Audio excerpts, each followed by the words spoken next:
ललाटे त्रैपुण्ड्री निटलधृतकस्तूरितिलकः स्फुरन्मालाधारः स्फुरितकटिकौपीनवशनः दधानो दुस्तारं शिरसि फणिराजं शशिकलां प्रदीपसर्वेषाम् अरुणगिरि योगी विजयते.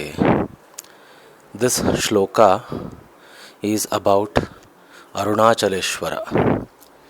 Arunachaleshwara is one of the primal forms of Lord Shiva.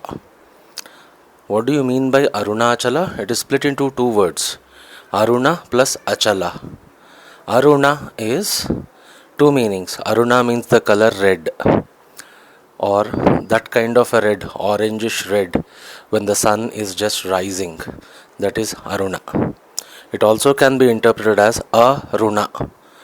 Runa is the bondage, the karmic bondages. Aruna is no karmic bondages. When you do not have any karmic bondages, what will happen? You will get mukti, moksha, liberation. We are all in this human form or any other form in this physical material world because of runanubandha, attachments and bondages. Achala, chala is moving. Achala means static. Static is something which doesn't move, that doesn't change. Achala means never changing. Everything changes in this universe. What doesn't change? The truth doesn't change. So Arunachala is that non-changing permanent truth which is beyond all bondages and attachments. So this is the ultimate form of Lord Shiva. And in South India, in Tamil Nadu, there is a village called Tiruvannamalai. In Tiruvannamalai, you have this Arunachaleshwara temple. It's not just the temple, there is a mountain called Arunachala, and it has 5 peaks. It is considered as the 5 heads of Lord Shiva.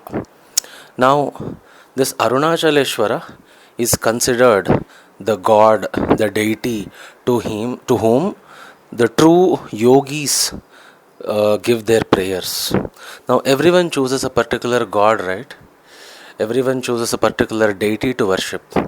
People who choose Arunachaleshwara are beyond material desires. They are not expecting God to fulfill their material desires. If He fulfills, that's okay. But they are not asking for those. They are asking for self-realization. That's why in Tiruvannamalai, when Ramana Maharshi was staying there, he used to joke that hardly people come to Arunachaleshwara. So many other gods are there who are more popular, and other pilgrimage centers. Like for example, one of the most popular temples, Tirupati, where Tirupati Venkateshwara or Balaji is there. So many people, it's so crowded. Why? Because he is known to be a very rich god who bestows riches. I am not questioning people's devotion here. Yes, people are going there with a lot of devotion, but with a lot of desires also. They go to God and tell God to make their lives better, to make their lives more peaceful, prosperous, give them progeny, take care of them. So people go to different deities for different desires. But people who go to Arunachaleshwara are going asking him, get me rid of my desires and bondages and attachments and give me the vision of the truth. So that's why Ramana Maharshi used to jokingly say, that's why Arunachaleshwara temple is not crowded like the others, because no one wants knowledge, jnana or moksha. People want materialistic things. They will choose those pilgrimage centers which are known for giving those. I am not saying Tirupati Balaji will not give you moksha or knowledge. He can, but who is asking for those things? People go there, ask for betterment of their lives, ask for peace of mind, basically materialistic desires, ask for their children's safety, ask for a visa to the US, or ask for a better marriage, or finding a better alliance, and building a house, and they offer so much donations. In fact, Tirumala Tirupati Devasthanam is one of the richest temples in India because of so much donations, because the more you give him, he gives back more. So in bhakti also there is some selfishness. I do this to you and you do this back to me. But Arunachaleshwara, people don't go much, because he is not going to give you riches. He is going to give you that fiery knowledge. That's why he is Aruna, red. It will burn off your sins, it will burn off your karmas, it will burn off your desires. You will become desireless, attachmentless, bondageless. Eventually, you will reach the truth. That's why Ramana Maharshi used to joke that people are not interested to come to Arunachaleshwara. Why? Because no one is seeking knowledge here. So this particular shloka, in fact, this shloka has been given by Seshadri Swami, recommended by Seshadri Swami, who was another contemporary of Ramana Maharshi.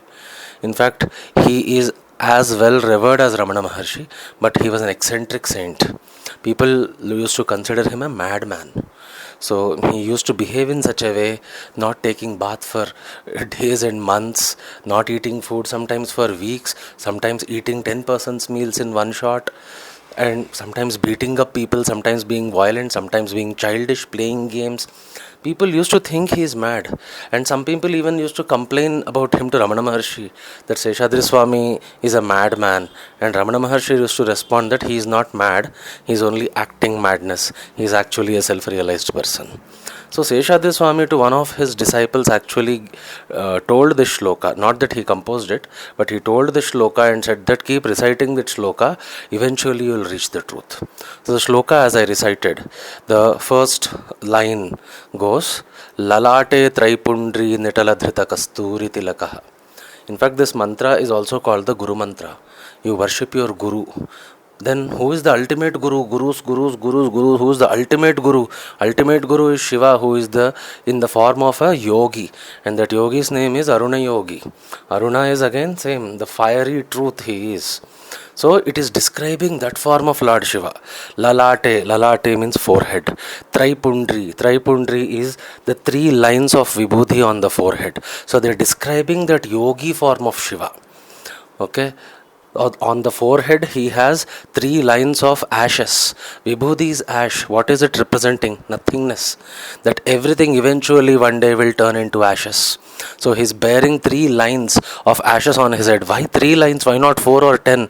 The 3 lines represent 3 gunas. Rajas, Sattva and Tamas. Rajas is the positive energy, Tamas is the negative energy, Sattva is this equilibrium. So he is representing everything is me. Positive is me, negative is me, and even the neutral is me, and all of them eventually will turn into ashes. So Lalate Traipundri, that is on my forehead. On his forehead there are 3 lines of ashes or vibhuti. Nitala Dhrita Kasturi Tilakaha. Nitala Dhrita. Nitala is the center of the forehead. Nitala Dhrita. Dhrita means he is wearing in the center of the forehead Kasturi Tilakaha. Kasturi is orange or saffron colored tilak.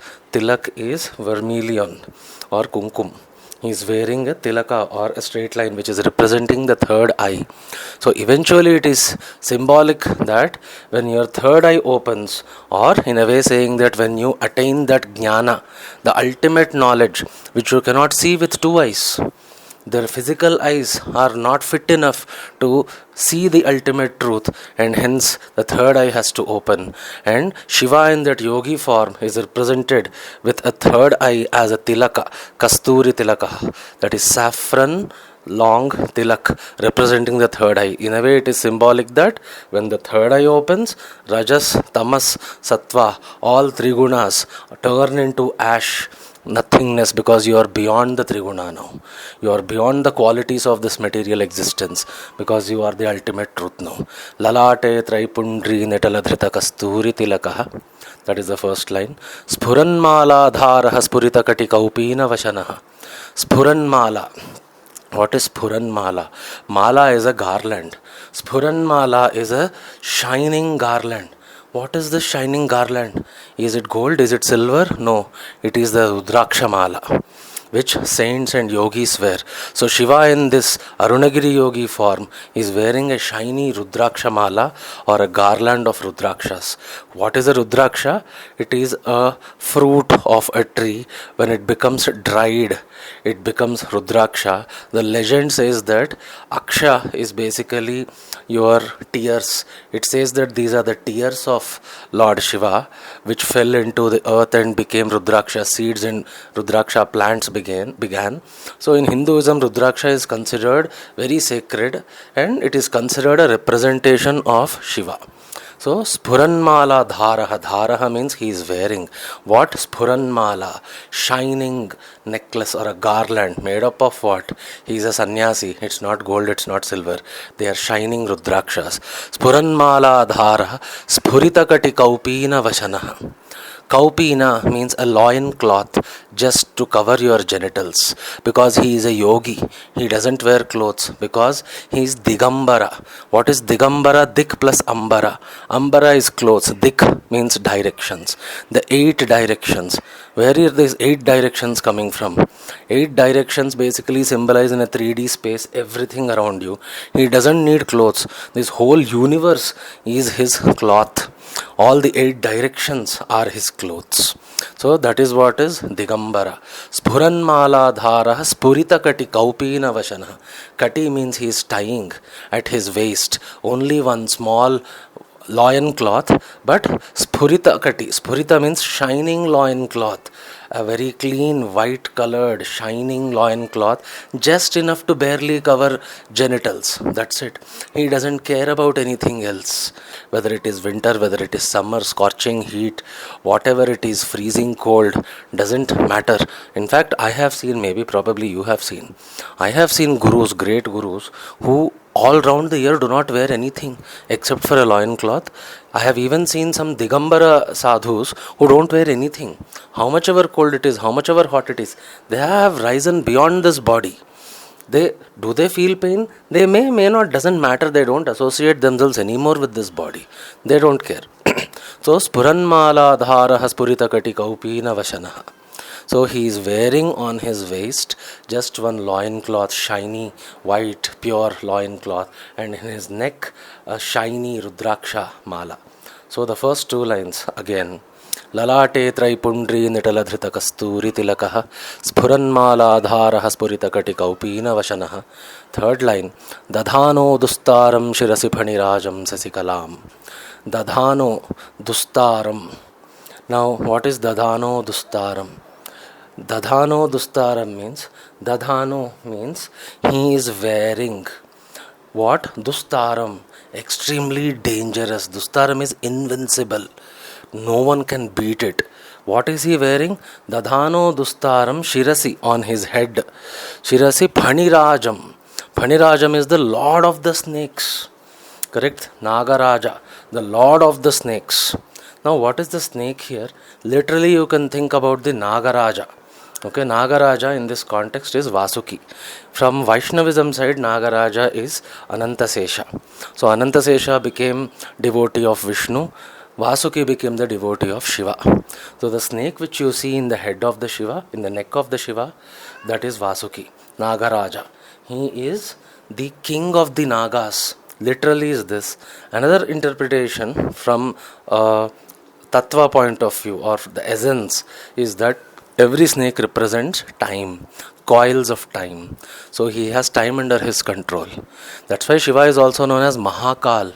He is not just the time, he is the greatest of the times, which means it talks about this multi-dimensional multiverse with multiple time scales. If you have seen movies like Interstellar, so many universes with so many time scales. So there are many types of times, many different speeds of times in different universes.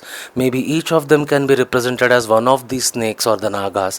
But Shiva is the Mahakal, the greatest of the times, or beyond the time. He is beyond time. Time doesn't control him like it controls you and me. He controls time. He is beyond the time. He creates time. So that is one meaning. So Dadhano Dustaram, he is wearing a dangerous, extremely powerful, invincible snake on his head, which means it is probably coiling around his body and neck and has opened its hood above his head, symbolizing respect and devotion to Shiva, or Arunagiri Yogi in this case, and also represents his complete control over time, where time also bows down to him and time protects him. Dadhano Dustaram Shirasi Phanirajam. Phanirajam is the lord of the snakes, or Nagendra, or you can call it Vasuki, Anantasesha, whoever. Phanirajam Sesikalam. Sesikalam is a slice, 1/8 portion slice of the moon he is wearing in his head, in his hair. Phanirajam Sesikalam. Now, what does this moon symbolize? This moon symbolizes that spiritual realization or the ultimate bliss. Okay, over the head of Shiva, you always see this crescent moon. What does this symbolize? This symbolizes knowledge. This symbolizes eternal bliss. Okay, so typically when you look at Shat chakras or the 6 chakras in the body, moon is always represented on the top of the head, whereas sun is represented in the center of the heart. Eventually, in spiritual processes, when Kundalini rises from the base of your Mooladhara chakra, piercing all the chakras and goes to the Sahasrara on the top of your head in the middle, that's where that crescent moon is symbolized.